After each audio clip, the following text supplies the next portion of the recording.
parce que même si la maison en haras nationaux est un peu ancienne, c'est une maison qui a 400 ans et qui a deux activités principales, deux métiers en quelque sorte.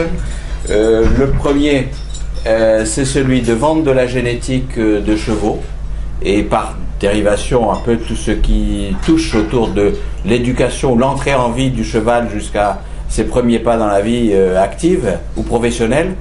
Et le deuxième métier ou activité principale, c'est celui de justement identifier les chevaux, leur donner un numéro, un code, et ensuite grâce à ce code les suivre dans leur performance et celle de leurs aïeux ou descendants ou collatéraux tout au long de leur vie, pour pouvoir déterminer des index de performance et des index génétiques.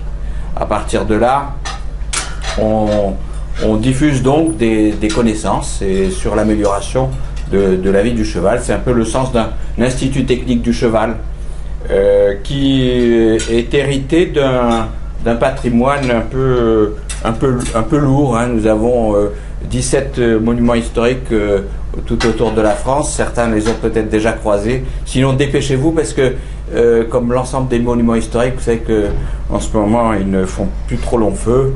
Et pour un franc symbolique, on en rachète beaucoup, pas trop cher. Donc, trêve de plaisanterie, je vais essayer de vous dire finalement, peut-être pas l'évolution de la relation client, mais peut-être comment on a installé le marketing de notre maison. Alors, imaginez que vous ayez une feuille blanche, et c'était le cas en 2004. On n'avait jamais entendu parler de ça, on n'avait jamais fait de commerce, et donc il nous fallait passer j'allais dire des paiements en argent liquide, ce qui est encore le cas, à la carte bleue le plus vite possible, et à Internet. Donc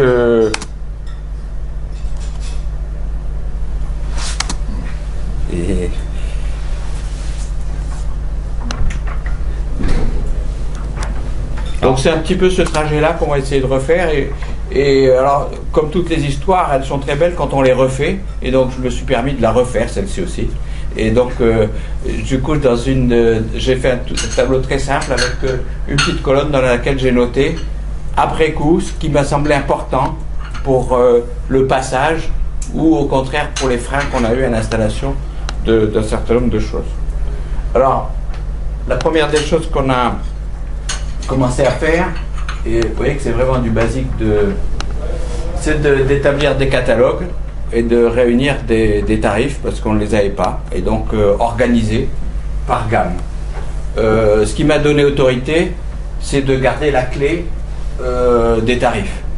C'est moi qui décidais, et donc du coup ça m'a permis d'avoir tout de suite un positionnement d'autorité sur lequel j'ai appuyé beaucoup de choses par la suite dans les décisions, parce qu'évidemment dans une maison qui n'a pas l'habitude, dispersée sur l'ensemble du territoire, beaucoup de petites unités, il y a beaucoup d'initiatives individuelles, pas idiotes d'ailleurs, mais disons d'adaptation à l'état d'esprit et à la jurisprudence locale.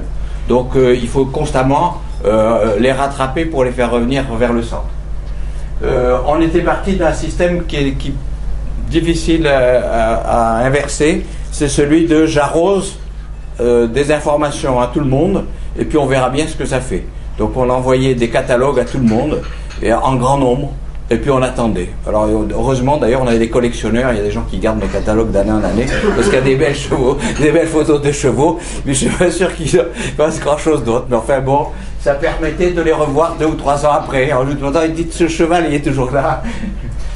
Donc là il y avait quelque chose un peu à organiser. Alors on s'est dit bon, il faut qu'on voit où mettre les pieds, et on a organisé classiquement un petit plan d'action marketing. L'idée là ici c'était pas tant d'imposer des techniques récentes pures et dures de marketing, mais d'essayer de se dire au point où en sont les gens, quels sont les premiers éléments de méthode qu'on va pouvoir introduire, qui vont s'approprier de manière à ensuite en demander un peu plus et le faire par eux-mêmes.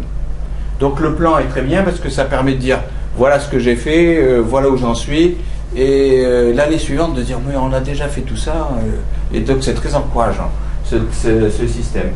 On a été obligé de travailler sur la démarche logique de vente, parce que évidemment, tous ceux qui étaient en relation avec les clients depuis longtemps, les traitaient un peu comme, et c'est un peu délicat, un peu comme, comme des citoyens, donc des gens à qui on répond, et bon, quand on est là, on répond, quand on n'est pas là, c'est tant pis, c'est fermé.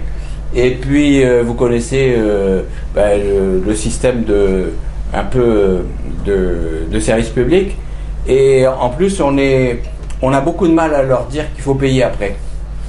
Donc, il a fallu réintroduire tout un comportement, d'abord de séparation, parce que souvent nos vendeurs sont des cavaliers et ils ont en face d'eux des éleveurs. Ils ont des chevaux, ils ont des juments et donc ils sont aussi éleveurs.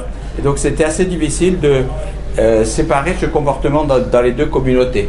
Et donc ils se retrouvent sur le champ de course le dimanche ou sur le terrain de sport, et le lundi il y en a un qui est vendeur et l'autre qui est acheteur. Et donc du coup ce comportement qui est un avantage était une difficulté au départ. Donc on a installé en quelques principes les basiques de la démarche logique de vente. Mon produit il est bon, il a tel avantage, etc. Bon, puis oui, il coûte un peu quand même à la fin. Et donc parlant de technique, ça les a mis plus à l'aise pour aller de l'avant et puis pour finalement en vendre. Voilà, peut-être que transformer des commerciaux, les mettre dans une situation, et si vous étiez client, qu'est-ce que vous feriez? Ça nous a aidé dans les jeux de rôle à l'installer.